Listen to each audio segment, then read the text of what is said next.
Hi, welcome back to Aetheral Space 13.47, The Man Without a Human Heart, Part 1. Yeah, welcome back. Last time on Aetheral Space, Aether. Aether happening. It keeps happening. When are we going to get past the Aether arc in this fucking story? Yeah. When are they going to start using guns, like logic? Like good red-blooded fucking Americans.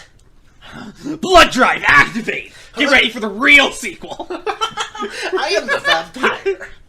Yeah, Okay. the Gene Tyrants come back and they're like, we have a power too now. Blood drive. Why is he doing what Yoda?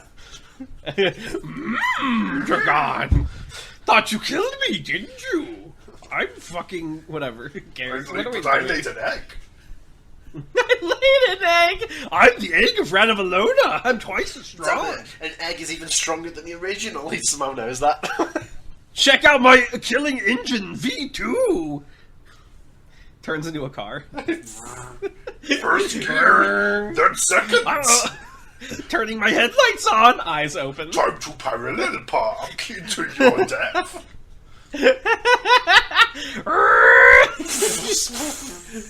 I killed Dragon! Aetheral Space is over! Oh, he will be the main character. What is happening? This is deranged. I'm tired. Wake up. The child would surely die soon. Oh, oops, hang on. You gonna go save it? Okay. Oh. Alright. The child would surely die soon. It lay in the middle of the road, wretched and small, curled up in on itself. It was maybe 5 or 4 years old, but looked younger. Starvation pooling its skin taut and tracing out its skeleton. Ooh, buddy. There it is. Skin burned by the harsh sun, eyes glossy and sightless, lips stained by blood. The child would surely die soon. This situation was hardly uncommon, especially in this part of the galaxy. For the last year or so, the Yurt, one of the 10 great families of the Great Chain, had been blockading this region, preventing food and other supplies from getting through in hopes of getting concessions from the Supremacy's body. The current Supreme was weak, and would allow himself to be bullied into it eventually. It had happened before. Of course, the child knew none of this. All it knew was that it was hungry and thirsty beyond tolerance. As it didn't have the strength to breathe properly, it did not cry, but it might not have done that anyway. That impulse, like the memories of the family that had raised it, had already been worn away by hunger. Yes, this child would surely die soon. Only, it did not. A scavenger bird wiggled free from a hole in the ground, shaking its brown feathers and squawking excitedly. During these hotter months, these birds made their nests in the ground, waiting for prey above to expire, before emerging to strip the meat from their young. It hopped over to the dying child, brought its beak down, and the child moved. 9 times out of 10, the child's efforts would have been fruitless. Its body was too thin and weak to wrestle against the bird. 9 times out of 10, the bird would have just finished the child off. A single peck to the throat would have done it. Are you really writing out the combat of like a crying baby versus scavenger bird? 9 times out of 10. 9 times out of 10! But this was the 10th world. Somehow, in the incoherent struggling, the child ended up rolling on top of the bird, and there was a hollow crunch as the beast's neck broke from the pressure. Just like the bird would have done to it, the child pulled the carcass close and began to eat from its throat. How old is this child? 4 or 5? Oh, right, duh. Gore spilling down their gullets. Meat and blood. So long as the child had those, they could continue living. Chirp, chirp, chirp. The nest nearby, the child heard it. This bird had not been alone. It had been fetching food for its young. The child salivated as it heard the chirping chicks. Slowly, with the barest strength recovered, it began to crawl over to the hole in the ground. They would surely die soon. Mariloko sinks his teeth into life and does not let go. Are you ready? Damon asked. Mariloko grunted in response. They'd been together long enough for Damon to know what that meant. The easy grin spreading across his lips was proof enough of that. Okay, he muttered. Let's go. And with that, the two of them stepped off the skyscraper. It had been 3 hours since the opening ceremony of the Dawn contest, time enough for the other contestants to return to their bases of operations on Azum-Ha. The first match would begin tomorrow, with Damon facing off against the Baron Lucien de Fleur. Oh, I wonder who will win. They had other plans. As they fell past the 32nd floor of the building, Mariloco activated Unchained, slowing their descent and leaving the two of them hovering in midair. On the other side of the glass, you could see vague humanoid figures, already recoiling from the sudden appearance of Mariloco and Damon. The attack would come in seconds, if that, but Mariloco wasn't concerned in the least. If you were always the one to attack first, you didn't have to worry about being ambushed. Damon extended a hand, still grinning that cocky grin. "Quantum King!" he said. The building imploded, the framework pushed away from Damon with all his might. The structure carved through itself, concrete and plastic and human pouring from the tower like a waterfall of detritus. This would suffice to take care of the weakest manpower that their enemy had access to. For the rest, Mariloco unchained. Mariloco adjusted his personal gravity, falling sideways into the ruins of the building. And then, after reorienting himself again, landing upwards on a half-shattered ceiling. Smoke still billowed through the air, but Mariloco banished it with a gust of aether-infused breath. Cracking his neck, he looked at the course that Damon had prepared for him. As expected, most of the Baron's men had been blown away by that initial attack. Quantum King was an attack you can easily withstand without knowing about it in advance. Only 2 guards remained. Identical twins, men, both of whom had beetle-like crests protruding from the top of their heads. Far above, black flames began to broil through the sky. It seemed that the Baron had engaged Damon in combat. It was time for Mariloco to do his job, too. Damon and Mariloco had agreed on the strategy beforehand. It wouldn't do for Mariloco to assist Damon against the actual contestants. That would cause Damon to lose face and make things more difficult when he became supreme. Instead, Mariloco would take care of the enemy backup. Guards, agents, automatics, whatever. These people had countless shadows after all. Damon only needed one. The 2 enemies slammed their fists against their hearts, crying out with all their might, "Transform!" Mariloco simply cracked his neck, took a step forward, and allowed himself, unchained, to fall. The first of the rebel rangers died badly. No! No, my Sentai! He lay in a crater that his blood was quickly turning into a pond, twitching weakly as Mariloco made his final approach. What looked like a glowing frisbee flew out of the ranger's chest towards Mariloco, but he simply shot it out of the air with a single bullet of unworthy. What's unworthy again? That's when he does the gravity bullet. Oh. He makes like concentrated? Yeah, he makes a tiny Unchained and shoots at you. Damn. His face stoic, his shadow stretching, Mariloco stood over the dying man. The ranger looked back, terrified, eyes visible through his shattered visor. In the end, the bulky armor he'd manifested, the armor that had seemed so impressive, had just served as a mobile coffin. Wait! The rebel ranger gasped. Please! Mariloco crushed his skull with a stamp of his boot, then began to make his way to his second vanquished opponent. The second rebel ranger, there you go, slightly younger, had been blown through a wall into the conference room beyond.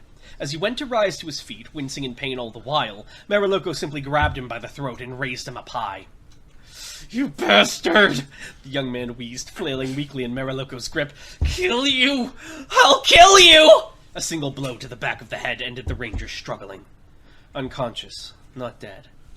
Mariloco released the boy and let him drop to the ground in an undignified heap. Why had he spared one and not the other? Even Mariloco didn't know. It was not an arbitrary decision. Definite rationale had led to one man living and one man dying, but what his reasons were and the means by which he'd reached them were just as much a mystery to Mariloco as they were to anyone else. This was a man who did not understand the contents of his own soul. Oh, Dragon-coded? If that bothered him at all, he did not show it. Mariloco simply turned his head as the third enemy revealed themselves, leaping out of the rubble and screeching like a harpy. Mariloco had never met this man, this bald, emaciated man before, but he recognized him instantly. Inimint. Oh, those are the guys that died now, right? Yeah. It's not just one guy named Inimint. No, it's like cogitance, pugnance, imminence, that sort of thing. Oh. Inimint, more like imminent destruction. Oh. His eyes held the desperation of one who has failed to restrain... has. Sorry. You're good. Who had failed to restrain their bloodlust, and the claws protruding from beneath his fingernails were among the most common of the killing engines. What a pathetic low-level Inimint! They carried a deadly venom. Just a scratch would be enough to bring even an Aether user to the brink of death. But he was mad, and he was simple. Unchained! Esh! With that word, Damon disabled his first Aether armament. The 3 tattoos printed over his body in preparation for the Dawn contest were like interweaving chains. Yo, magic tattoos?! Yeah. Does he disable stuff in exchange for power? No. No. As Damon spoke the name of the first one, the red glow that had consumed it faded to its normal black. The intense heat that lingered in the air faded away too. It was too late for his opponent. The Baron Lucien de Fleur had been burnt alive. It's like the Chogo corpse. Exactly. His charred corpse floating in the air before Damon, held between the push and pull of Quantum King.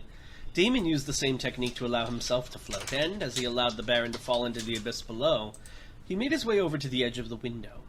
That whole time he watched the corpse fall. It was strange.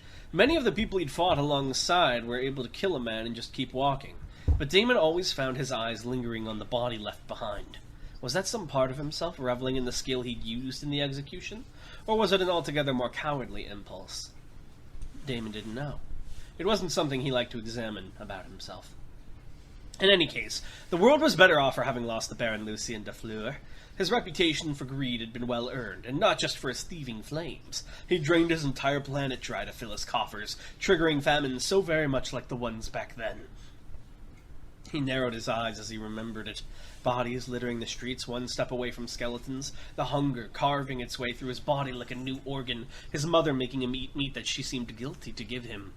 One of those corpses, just one, not being a corpse at all, taking its hand in his own. Mariloko leapt through the demolished building, landing in the ruined hallway next to him. Damon gave him a sidelong glance. What's the calories on, like, if you eat yourself, put on panacea, eat it again? I don't know. I couldn't tell. Unsurprisingly, the man was covered in blood. Is it done? Mariloko asked. Damon nodded. It's done. He took a deep breath, soaking in the cold night air for a moment. That hadn't been an easy battle, but that had been the idea. The Baron Lucien de Fleur was probably one of the most dangerous opponents in this tournament. Now that he'd been dealt with, the rest would be a downhill sprint. Yes, the rest. Damon and Mariloko had decided before landing on Azumha. This year, there wouldn't be a tournament at all. This year, they'd take care of everything in a single night. Did they say this was the only time that had happened, or the second? This is the only time it's happened. The two of them leapt from the building, already making their way to their next target. I can't believe the competition was so pathetic that year. Lucien... I just can't get the image of Chogo out of my head, but it's LaFleur. Popcorn. Damon's confidence was not misplaced. Indeed, over the course of the next 9 hours, he eliminated every other participant in the Dawn contest and emerged victorious. He was covered in blood and wounds, barely able to stand, his face beat into a purple mess. But in the end, he was the last man standing, and that was what mattered. His victory was due in equal parts to his own personal strength and his great resolve. Where an ordinary man would have fallen unconscious or even died, Damon was able to push his mind to keep existing. If he did not exist, he could not accomplish his goals. If he did not exist, his dream would never come true. The goal of the man with the power of God was to bring back the strength of supremacy. The great chain had curled around great swaths of their territory, strangling it, wielding greater and greater influence as a result. Damon sought to put a stop to that, to ensure the great famines of his youth never happened again. I find it interesting you use, like, the strength of a god over and over, and it's like, but they only have the one god, right? Why? It's like, what is this tied to? Why do all Supremes have this strength? I can't tell if it's like a Tanism, or if you're like, yeah. Well, this is the first time it's been like specifically the strength of God. It's usually a different quality of God that a Supreme is described as having. So I'm wondering if maybe God is this Aether bargain entity that gave them Aether, and if it's tied to the Supreme in some way. Damon sought to put a stop to that, to ensure the great famines of his youth never happened again. His dream, though? That was something far more nebulous, far more vague, and far more unattainable. And yet he had no choice but to reach for it. Damon fought so he could become supreme, so he could change the world to his liking, so he could leave his name in history, so he could prove his strength to the world, so that he could destroy those who stood against him, so he could cast away the shadows in his own soul, so he could bolster his homeland against the threats that surrounded it, so that he could spread his views across the stars, so he could enjoy the luxury of the position, so that he could spit in the face of the world that hadn't wanted to exist. He had no shortage of reasons to fight. Mariloko? He fought because Damon fought. Any other reason either didn't interest him, or was yet another thing he didn't understand. Beep, beep, beep. The feeling in the fingers returns first. Not as many as before, but given what he's put his body through, that isn't a surprise. 4 out of 8 is still a victory. Wait, how many fingers does he have total? Well, I'm not counting forms for the case of this. So he has 2 fingers and a thumb on each hand. No. How does it play out on his hands? One finger... Well, hand has no fingers. One hand has no fingers and the other's a full hand. Yeah. Which hand is missing the fingies? I'll have to give that to you. Okay.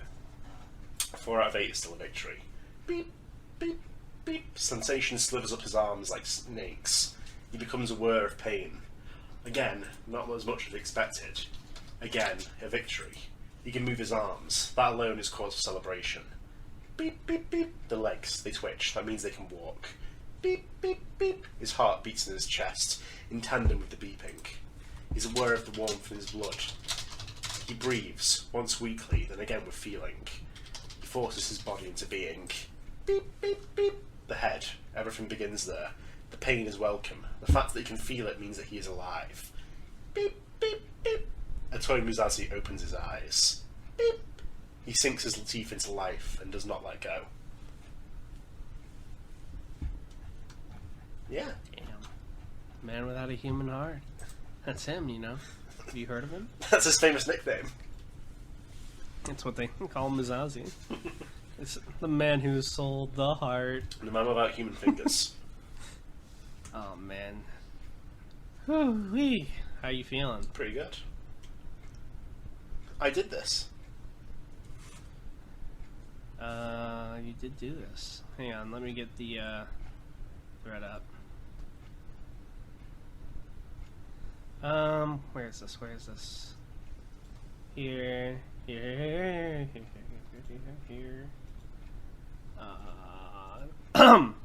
Question for Tan, asks Lan.